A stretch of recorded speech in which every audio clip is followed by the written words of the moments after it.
ऐसी बहुत सी चीजें होती हैं जो आपको सफल होने से रोकती हैं।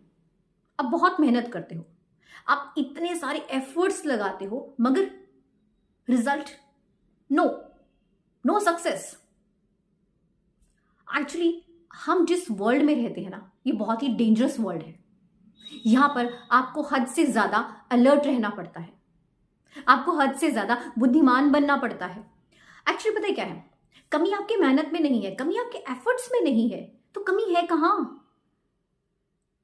मैं बताती हूं, कमी है आपके एटीट्यूड में। आपका जो एटीट्यूड होता है ना, वही आपकी असली आइडेंटिटी को बनाता है। अब ये चीज कुछ लोगों को बुरी लग सकती है। देखिए, अगर आपको सही मायने में सफल होना है ना, तो इस वीडियो को एंड तक जरूर देखें। एक्चुअली क्या होता है, हमारे एटीट्यूड से रिलेटेड ना कुछ प्रॉब्लम्स होती हैं जिनका कि हमें पता ही नहीं होता, क्योंकि हम उनमें इतने रम चुके होते हैं ना, हम इतने यूज टू हो चुके होते हैं उन चीजों के लिए कि हमें नॉर्मल लगता है। मगर वही चीजें, वही एटीट्यूड की प्रॉब्लम्स हमें सफल होने से रोकती हैं। तो आज इस वीडियो में हम जानेंगे उन्हीं प्रॉब्लम्स के बारे में और उनके सॉल्यूशंस। सबसे पहली प्रॉब्लम है इंडिफरेंस। ऐसा इंसान क्या करता है, हमेशा उदास रहता है, उसे किसी चीज की परवाह नहीं होती है, ऐਵੇਂ ही भटकता रहता है। अगर आपको सफलता चाहिए तो उसके लिए ना आपके अंदर एक जोश का होना जरूरी है, एक जुनून का होना जरूरी है। अगर जोश नहीं है ना, आपको अपने काम को लेकर जुनून नहीं है ना, आप सफल हो ही नहीं सकते। आप जो भी काम कर रहे हो ना, उसमें अपनी पूरी ताकत झोंक दो, उसमें अपना पूरा जोश लगा दो, एक जुनून के साथ काम करो। बस आपको अपना काम दिखना चाहिए, दैट्स इट। बाकी सब डिस्ट्रैक्शंस साइड में। बट ऐसा तो नहीं होता ना, यही रीजन है आपके असफल होने का। जब आप इस तरीके से काम करते हो फुल ऑन जोश में, तो उससे क्या होता है, या तो आपको अपॉर्चुनिटीज मिल जाती हैं अपने काम में आगे बढ़ने के लिए, या फिर इससे आपको ये क्लियर हो जाता है कि आप जो काम कर रहे हैं आपको उसे कंटिन्यू करना चाहिए या फिर नहीं, आपको दूसरी तरफ मुड़ना चाहिए या नहीं। मतलब मेंटल क्लैरिटी। अक्सर लोगों में ना मेंटल क्लैरिटी ही नहीं होती। तो जी इस इनडिफरेंस की प्रॉब्लम को हटा दें। Second problem, that is indecision, that is mental paralysis. बहुत से लोग होते हैं, है ना, जो डिसीजंस ले नहीं पाते। तो स्टार्टिंग में तो ये एक हैबिट होती है और आगे चलकर ये एक बीमारी का रूप ले लेती है। ऐसे इंसान क्या करता है, खुद से तो कुछ डिसाइड ही नहीं कर पाता, इवन छोटी छोटी चीजों को लेकर भी ना वो डिसीजन ले नहीं पाता, तो दूसरों पर डिपेंड कर जाता है वो। और यही चीज है जो उसको सफल होने नहीं देती। जितनी मर्जी मेहनत कर लो, एफर्ट्स डाल लो, बट आप कामयाब नहीं हो सकते भाई। आपको ना बस सिर्फ एक राह पकड़नी है और बस उस पर फिर चलते जाना है। एक दिशा को तो तय करना ही पड़ेगा ना। फिर आपको ना सारे कंफ्यूजन्स को दूर कर देना है, हर डिस्ट्रैक्शन को हटा देना है और आगे बढ़ते जाना है।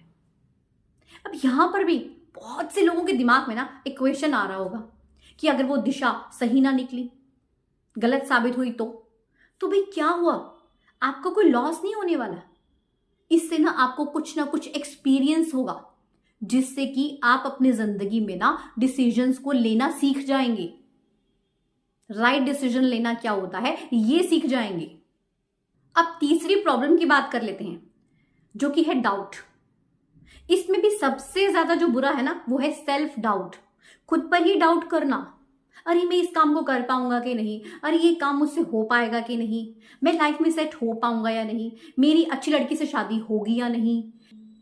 सेल्फ डाउट, ये जो प्रॉब्लम है ना, ये आपको कहीं का नहीं छोड़ती है, ये आपको आगे बढ़ने ही नहीं देती है।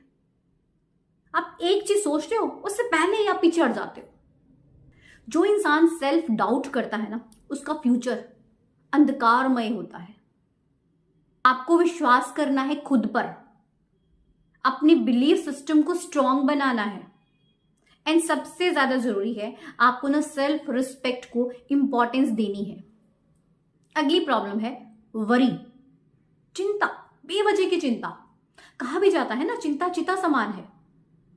ये ना एक खतरनाक बीमारी जैसी है। जो इंसान चिंता करता है ना, उसको सबसे पहले तो हेल्थ रिलेटेड इश्यूज होते हैं। सोशल प्रॉब्लम्स को फेस करना पड़ता है, फाइनेंशियल प्रॉब्लम्स को फेस करना पड़ता है।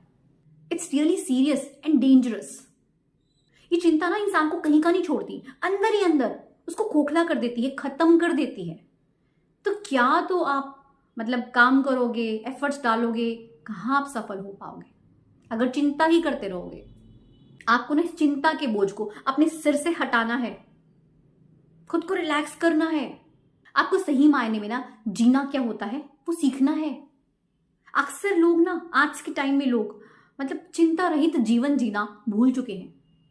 हर समय चिंता, जिसको देखो चिंता, छोटे से लेकर बड़े को चिंता। छोड़ दीजिए, छोड़ दीजिए। 5वीं प्रॉब्लम है ओवर कॉशन, हद से ज्यादा सतर्क रहना। अब देखिएगा, कुछ लोगों के पास ना ज्यादा होता नहीं है, बट वो ज्यादा सतर्क रहते हैं, हद से ज्यादा रहते हैं। और इसका कारण होता है संकीर्ण विचारधारा। अगर मैंने इस जगह पर पैसे लगा दिए तो पैसा डूब ना जाए, अगर मैंने इस बिजनेस में इन्वेस्ट कर दिया तो कहीं बिजनेस चले ही ना। इतने वो ज्यादा हाईली अलर्ट होते हैं ना कि एक काम को अगर करना उससे पहले इतनी सारी वो चीजें सोच लेंगे एंड बिल्कुल ही ना खुद को बाउंड कर लेंगे, काम को शुरू करेंगे ही नहीं। रिस्क तो ले ही नहीं सकते ना, मगर उनको ये नहीं पता कि लाइफ खुद एक रिस्क है। यहां पर तो एक पल का ही नहीं भरोसा, ये नहीं पता अगले पल क्या हो जाए। इतनी सी चीज अगर समझ में आ जाए ना तो आप लोग रिस्क लेने से डरे नहीं, मगर रिस्क लेना हो तो कैलकुलेटेड रिस्क लेना है। ये जो प्रॉब्लम है ना, ये आपको बड़ा सोचने से, बड़ा करने से, आगे बढ़ने से रोकती है। इवन आप खुलकर भी नहीं सोच पाते हो, है ना, बाउंडेशंस लग जाती हैं। तो जब आप खुलकर सोचेंगे नहीं तो करेंगे क्या? फिर आप कहते हैं कि नहीं यार, हमने तो बहुत एफर्ट्स लगा लिए, बहुत कुछ कर लिया, सफल तो होते नहीं है, कोई फायदा नहीं है मेहनत का, क्योंकि हमारे से तो भगवान ही नहीं है ना, हमारा तो लक ही अच्छा नहीं है। ले देकर लक की बात। प्रॉब्लम आपके अंदर है, आपके एटीट्यूड में है, वहां काम करें। अगली प्रॉब्लम है पेसिमिज्म। खतरनाक बीमारी है ये भी एक भाई, उससे कम नहीं है। ऐसा इंसान हमेशा निराशावादी होता है। इसका काम होता है कमियां ढूंढना, और जब उसको कमियां मिल जाती हैं तो बड़ा खुश होता है, बड़ा प्राउड मोमेंट होता है फिर उसके लिए। ये ना हमेशा बुराई, समस्या, कठिनाइयां बस ले देकर इन्हीं के बारे में सोचता है और कुछ नहीं। पर ऐसा करके ना वो अपनी खुद की जिंदगी को ही बर्बाद कर लेता है। तो आपको करना क्या है? निराशावादी नहीं बनना, आशावादी बनना है। और ये कब होगा? जब आप अपनी सोच को रिच बनाएंगे। You should have rich thinking. आपको पता है आपका दिमाग ना एक फैक्ट्री है जहां पर कि social, economical and financial fabrics बनते हैं। जैसी आपकी सोच होगी ना, आप वैसे ही इंसान बनेंगे। आपकी सोच आपको डिफाइन करती है, आपकी आइडेंटिटी को डिफाइन करती है। सोच से रिलेटेड ना मैं आपको एक टिप देती हूं। आपको कोशिश क्या करनी है कि नेगेटिव थॉट्स से ना खुद को बचाना है। आप क्या करते हो? सुबह उठते ही टीवी चला लिया, उस पर न्यूज देखते हो, न्यूज़पेपर पढ़ने लग जाते हो, सोशल मीडिया स्क्रॉल करते हो, वहां पर भर भर कर नेगेटिविटी है। छोड़ दीजिए। वो जो टाइम होता है ना सुबह का, अपनी हेल्थ पर दें, भगवान को दें। इससे आपके अंदर ना पॉजिटिविटी आएगी। Next problem in the last one, that is complaining. हर समय रोते रहना, मेरे पास ये नहीं है, मेरे पास वो नहीं है, मेरे पास अच्छा सा घर नहीं है, मेरे पास बड़ी गाड़ी नहीं है, मेरे पास नौकर चाकर नहीं है, मेरे पास अच्छी फैमिली का सपोर्ट नहीं है, मेरे पास फाइनेंशियल सपोर्ट नहीं है। बंद कर दीजिए सारा कंप्लेनिंग करना, क्योंकि ये जो बेवजह की कंप्लेनिंग की प्रॉब्लम है ना, यही आपको अनसक्सेसफुल बनाती है। तो क्या करना है जी? अगर आपको सही मायने में सफल इंसान बनना है ना, तो इन प्रॉब्लम्स को अपनी लाइफ से हटा दें। ये क्या है? ये है silent killers of your success. तो इनसे आपको बचकर रहना है, सावधान रहना है। आई होप आज की वीडियो आपके लिए काफी हेल्पफुल रहेगी। वीडियो अच्छा लगे तो लाइक एंड शेयर जरूर करें, एंड चैनल पर अगर नए हैं और अभी तक सब्सक्राइब नहीं किया है तो जल्दी से कर लीजिए। मिलते हैं ऐसी एक नई वीडियो के साथ। धन्यवाद।